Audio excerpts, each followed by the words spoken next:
The following segments are pre-recorded and sponsored by Longworth Productions. Major funding for Triad Today comes from Blue Cross Blue Shield of North Carolina, making healthcare better for all. Understanding colorectal cancer on Triad Today.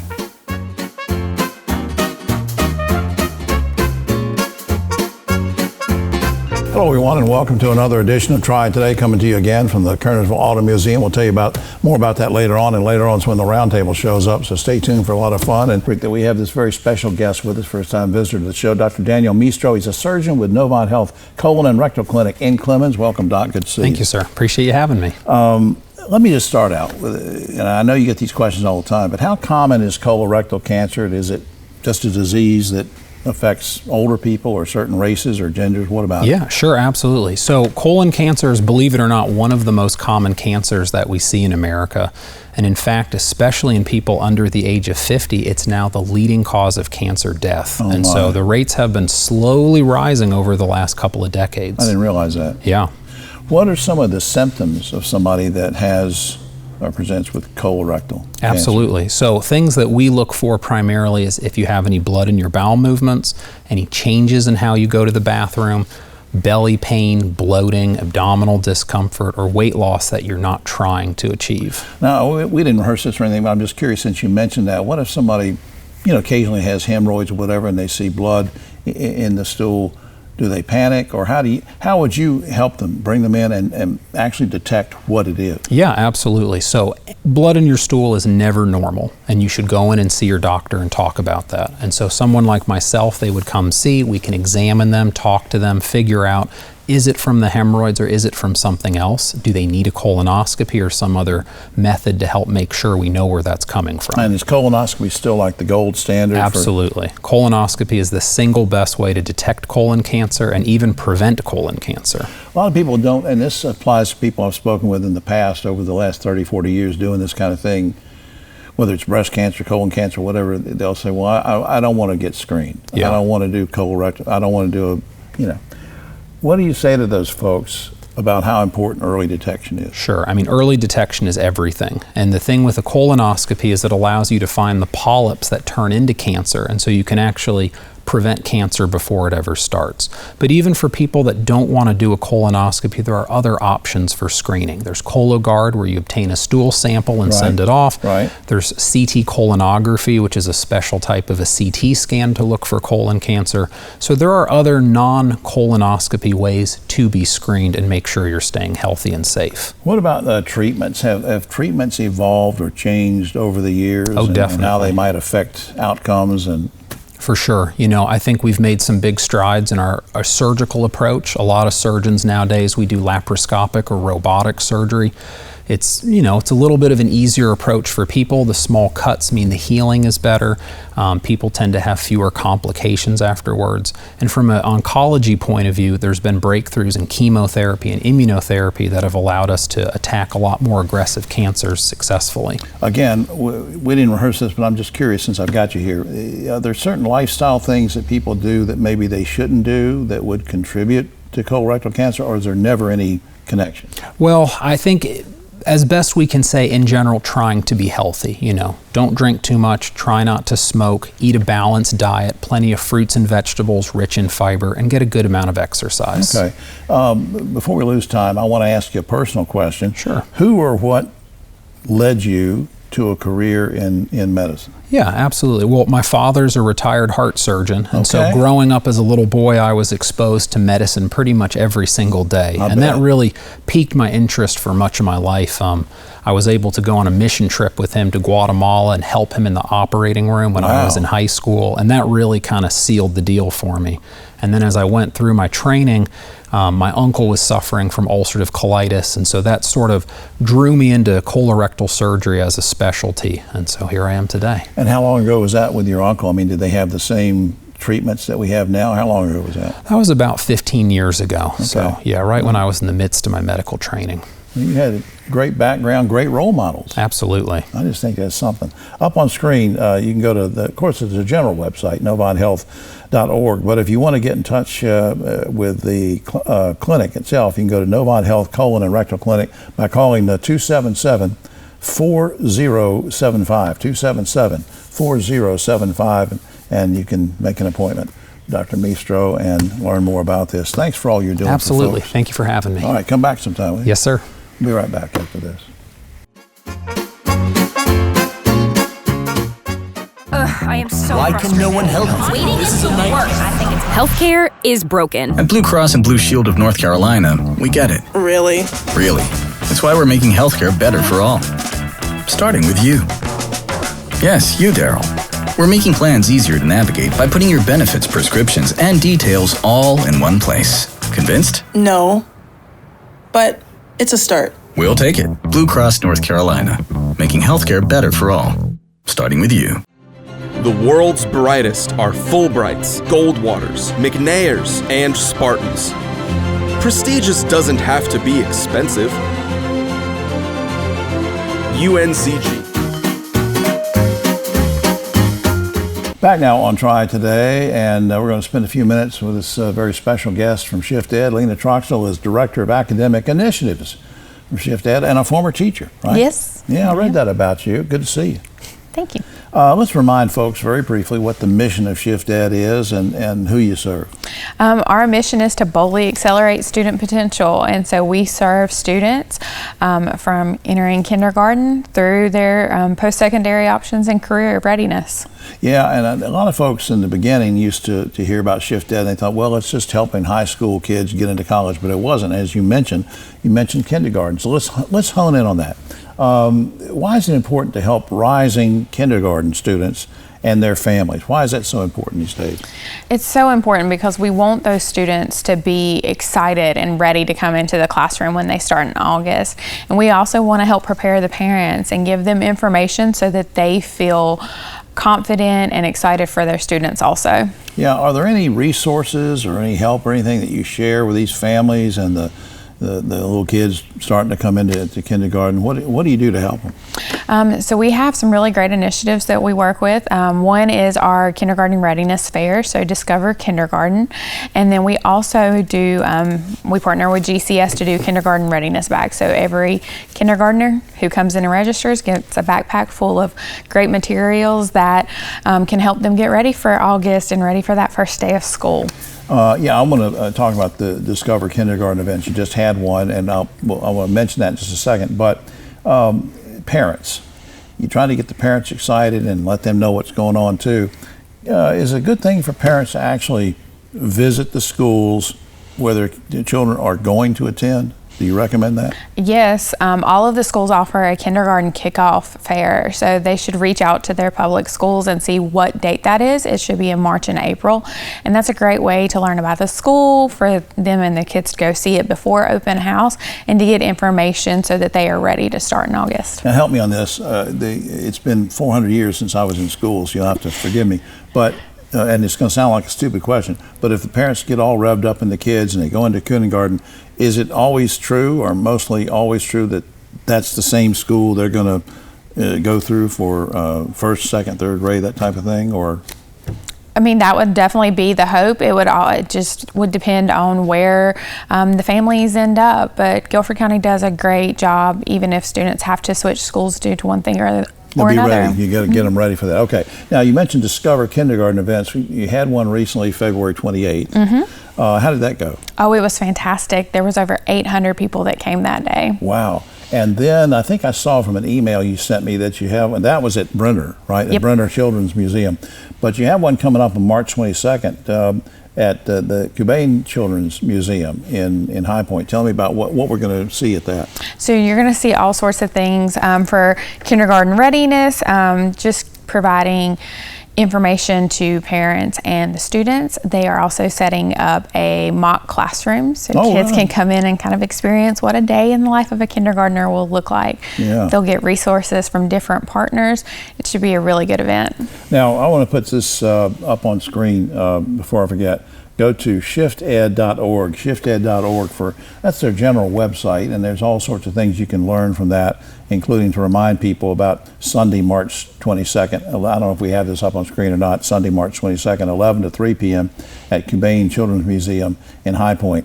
I mentioned, Lena, that you were a teacher. Who or what led you to a career in education? Was it a mom, a dad, a family relative, or what? It was honestly a high school teacher. I took a class called Teacher Cadet. I absolutely loved it. And it was just something that I felt passionate about, reaching out and being able to help other people. And what grade was that? I've taught everything from 1st grade through 5th grade. How about that? And the teacher that you mentioned, what was his or her name? Her name was Lina Morris. Is she still with us? I'm not sure. I lost contact with her, sadly. I'm sure she'd be proud of you. Maybe she's watching this. We'll see. All right. Again, up on screen, shifted.org. I hope you will check that out because there's so many great things that the organization does to help kids and parents and to get kids ready to learn. Thanks, Lena. Thank you. We'll be right back after this.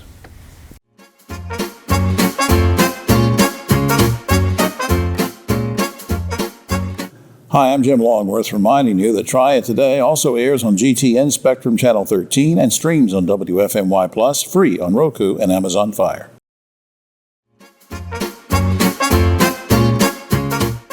Back now on Triad Today, always glad when we can check in with some of the good folks who work behind the scenes to run things in the city of Winston-Salem. And of course, familiar faces here on the far right, our good buddy Pat Pate, city manager of the city of Winston-Salem, and a returning guest, his guest, is Jeff Fansler, Director of the Transportation Department. Good to see both you guys. Morning. Thanks for coming. And appropriate that once again, here we are in the Auto Museum talking about transit. So I know you like that, Jeff. Amen. Pat, let me start with you, though. I understand that the city's transit authority recently conducted some pretty important public meetings. What were the purpose of those meetings? Yeah, so we're looking to see how we can improve services for our transit riders.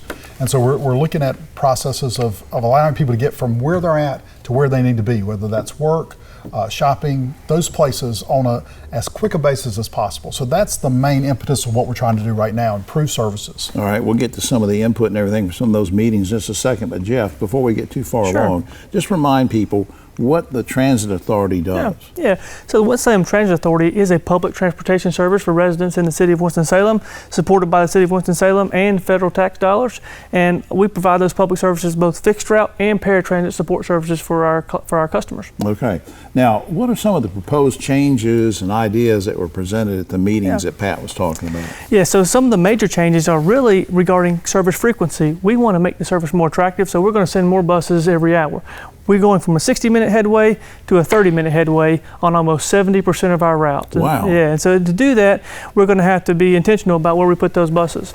Well, now, how soon let me make sure I understand this, how soon would this happen, or is it happening? Yeah, so council is considering that right now, and we're moving forward through the public engagement process and council consideration. If approved, we're hopeful to launch this in August. And obviously that's going to benefit riders because of the frequency, right? That's right. All right.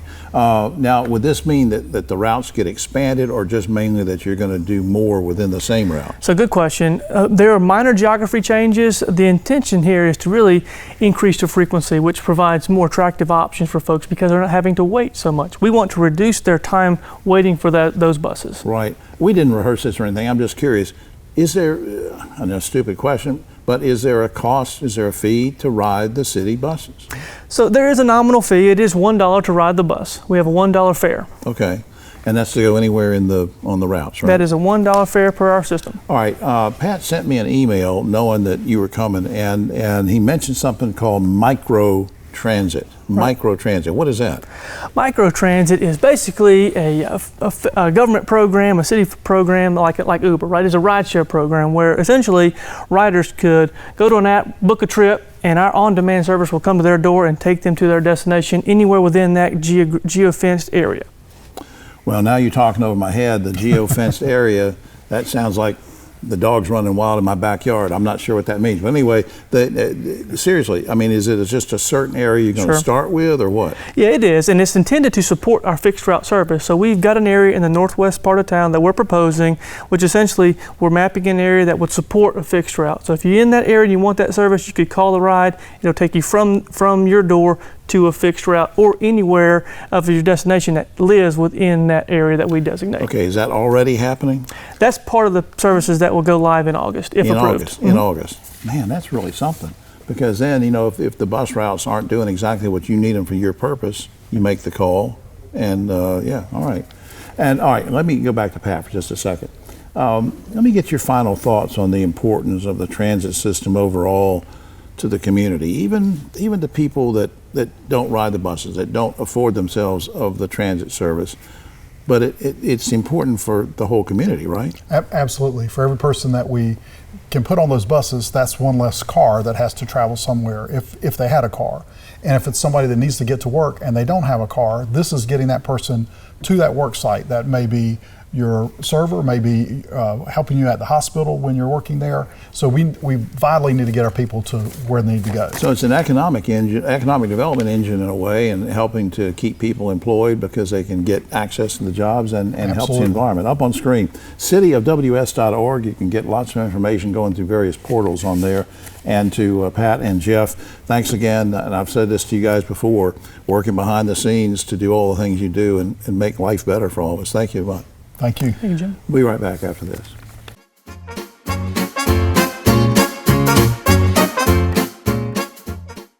I got free meals. What do you mean? No, seriously, how much did you pay us? I didn't pay anything. I learned how to cook all of these fresh foods that were delivered to my house. Everything in that grocery bag that's fresh, I had a recipe for it, and I know how to cook. It encouraged us to eat better, to shop better, make better decisions.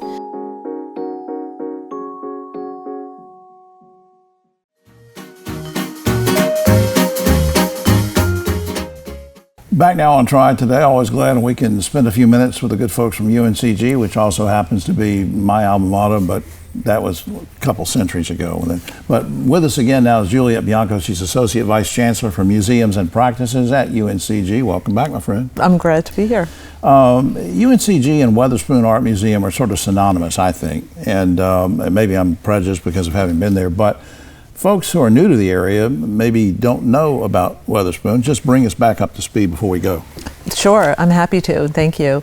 The Weatherspoon Art Museum is the art museum on UNCG campus, but it is free and open to everyone in the community being part of our public service mission. The Weatherspoon Art Museum is the oldest museum or gallery in the entire UNC system. We've been on campus since 1941. Wow. And we are a museum of modern and contemporary American art with about 7,000 works of art in our collection. Right, and in just a second I'm going to ask you about a new exhibit, but before I get to the new part, one thing that Weatherspoon's always been good at is you have sort of a great permanent collection of things. Mm-hmm. So give me an example of a couple of permanent exhibits. Permanent collection is always on view, but we try to rotate it frequently. As I mentioned, with 7,000 works of art and only so much wall space, we want to give as much visibility to the collection as we can. So visitors can come several times a year and always see something new from our permanent collection on the walls. You sent me an email, and maybe it came from Brian Clary, but sent me an email knowing that we were going to talk today, and said to ask you about something called Of Salt and Spirit. Mm-hmm. Now I don't understand what that means. What does that mean? Is that a new collection, new exhibit? What is that about? Of Salt and Spirit, Black Quilters from the American South is an exhibition that we're really proud to be hosting. It's on loan from the Mississippi Museum of Art in Jackson, Mississippi, and it brings together 24 quilts made by artists in the middle of the last century and represent some of the greatest art making of quilt artists going back through histories that go back many generations. We are the only North Carolina venue for this exhibition, and it's an amazing opportunity to see the kind of innovation and improvisation that makes quilt making such an important art form. Yeah, I have a cousin who lives in Greensboro that's a great quilt maker. Is that the right term? Say quilt, yeah, or quilt mistress, but I don't know what that means. But anyway, my point is there's a lot of interest in this around this area. Yes. That people are doing quilts, so I think this is great. All right, now, before we lose time, I also understand that you have 2 new centers about to open, or tell me about those. That's right. We're opening 2 new centers this fall, one in the Weatherspoon Art Museum called the Cole Levin Center for Art and Human Understanding, and another separate center right down the road called the Gene Tannenbaum Center for Creative Practice. And when both of these centers come online, they're going to reignite the idea that the art and creativity at UNCG is to be shared as broadly with the community as possible. That's great. Now, I asked you this same question sometime before when you were here once before, but just for people that just moved into the area, I think it's an important question because you're a fascinating person. Who or what led you to having an interest in arts and museums, to having a career that you have? Tell me again. I like the story. Oh, thank you. Well, like most stories, it goes back to my mother, right? My mother brought me to museums. I grew up in New York City, and museums were free for people who lived in New York City. And so I grew up with my mom bringing me to the Metropolitan Museum of Art, for example, and helped me imagine what it would feel like to live in a museum and be in a museum that was free and open to everyone. And my entire career, I've only worked at museums that are free and open to everyone, like the Weatherspoon. Oh, absolutely. I just think that, what a great background, what a great story. That's why I wanted you to retell it anyway. Okay, up on screen. Please check this out, uncg.edu, uncg.edu. Lots of portals to visit to get you to various places, whether it's the Weatherspoon or to business school or wherever you want to go. There's lots of information there, and I hope you will check that out. And I hope you won't be a stranger and that you'll come back soon. Let us know what's going on. Anytime. All right. We'll be right back after this.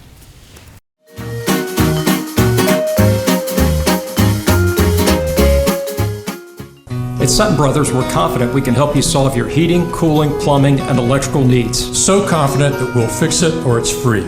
Our highly trained technicians will diagnose your problem and fix it with either a repair or replacement. And if we can't fix it, you won't pay the trip fee.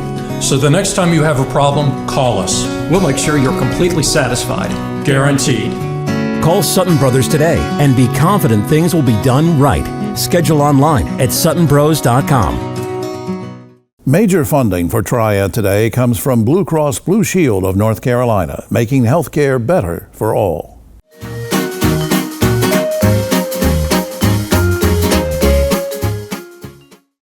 The Roundtable is brought to you by Sutton Brothers, locally owned and operated and serving all of your HVAC, plumbing, and electrical needs. Back now on Triad Today, just about time for the Roundtable, but a quick shout out to the good folks here at Kernersville Auto Museum. 25th of April, mark that down, get your tickets now. There's a special presentation commemorating the 1908 Great Race. You're going to love this. It's very historic. You'll love it. Speaking of 1908, 3 of us here on the panel probably saw that race. Next to me, Yogi Overman, of course, and Don Martin. Dr. Don Martin is chairman of the Forsyth County Commissioners and just named to the State Education Commission. So congratulations on that. And Keith Granberry now back healthy and happy, and good to have you, sir. All right, guys, let's get to it. North Carolina is one of 17 states that has what's called a sore loser law on the books that prohibits a losing candidate in a party primary to then run as an unaffiliated candidate for the same office in the general election. And we'll let them do it. Are you okay with that law, or should it be done away with, Hoagie? You know, I'm not. I think, didn't Murkowski in Alaska run as an independent after she lost the primary? So, yeah. I think you should be able to do that. I kind of agree. Don? I do too, because when you have a primary, a moderate candidate many times loses because the primary voters typically are on the extremes. Yeah. So moderates sometimes suffer when that moderate candidate may win a general election out. The only thing you'd have more runoffs probably. Yeah, I have to disagree with both of them. I think that if you are going to be an independent, you need to be an independent. From the get-go. I don't think you go here, lose, and then say, okay, I'm going to, just if that's what you feel like, just go ahead and make it happen. All right, so you're okay with the rule. All right, as of last week, North Carolina lawmakers were considering a bill that would force people with severe mental illness to undergo psychiatric treatment. Guys, would you be okay with forcing mentally ill people into treatment against their will? Hoagie. That's kind of a tough one, Jim. I don't think you really should force people to do that. Somebody ought to co-sign it, a sibling or a parent or somebody besides the law. Yeah. force you to get in there. We already have, sort of the incompetence issue where you can be committed for if you're going to be a danger to yourself or a danger to other. But they can't prove that if you swallow the past. So this kind of goes beyond that, and I'm probably not in favor of forcing people. I think sometimes people don't have family members, and sometimes they can be a danger to society. And you don't know if you have a mental illness whether or not you need treatment or not. So I think there's some cases that warrant this happening. All right, last week Virginia became the first state to ban schools from teaching falsehoods that had been spread by the White House. For example, they cannot teach that the Capitol riots of January 6th were just peaceful protests. They cannot teach that 2020 election was stolen through fraud. Guys, would you like to see North Carolina issue this same kind of ban? Okay. I think I would, Jim. I just think that you can't just let these falsehoods go on and on and on until they become real. Don, you're a longtime educator and superintendent. Spreading falsehoods by a teacher would seem to be wrong, wouldn't it?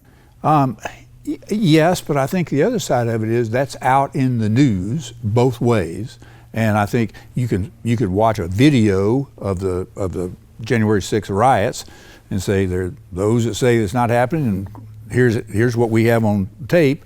You have to make a judgment. Education is about making judgments and analyzing facts. That's not making a judgment. We know that was a riot. We see that in person. That's not the video will reflect that. I agree. No, but you can't teach it in school to these kids who learn from their teachers. That's just wrong. And you should, by the way, start having Black history back in the schools. They took that out of the schools. Yeah, well, Trump's gotten rid of a lot of that. United Airlines announced last week passengers who refuse to wear headphones while listening to music or watching videos will be permanently banned from the airline. You okay with that policy, and would you like to see all airlines adopt that same ban? Okay. Yes, I would, but I don't know about permanently. I think you ought to have something on your passport or something that says you've been targeted for headphones or something. But yeah, kick them out. Yeah, because it can become very, very loud and disturbing. Don, what do you think? I'm okay. I agree. It shouldn't be for your life, but it seems to me when you commit to quit doing it, then you can come back. Can you say that again? What was it? If you don't use your headphones and you start blasting everybody, you're doing video games or listening to music, and you don't have your headphones on, United Airlines says, "Oh, that's it, buddy. You're off. You can't be on the airlines anymore." That's crazy. That doesn't make sense. I mean, come on, really? Do you want to sit next to me blaring something in your ear? Ban for life? Right, really? Right, ban for life? Come on, man. Finally, last month, a Winston-Salem entrepreneur offered free temporary tattoos in honor of Valentine's Day. It got me to thinking, guys, have you ever had a tattoo? And quickly, if so, where is it located, Ogie? I've never had any. I don't like tattoos, but when we were kids, they sold those. You'd lick your hand and put the tattoo on there, but then you could wash it off. I'm a body paint guy. You can wash it off. Yeah, I go over and lick Keith's hand, and I put a little thing on that. Don, what do you think? You got a tattoo? I don't have any tattoos. You don't have any. Keith, you have any tattoos? No, if I had one, I would say I love me some Keith. All right. Well, that's all the time we have. Well, except for this, researchers in Michigan, teaming up with archaeologists, have discovered that at one point in prehistoric times, humans sometimes interacted with Neanderthals. We call that Congress. All right, for all of us here on Triad Today, you like that? I'm Jim Longworth. We'll see you next week.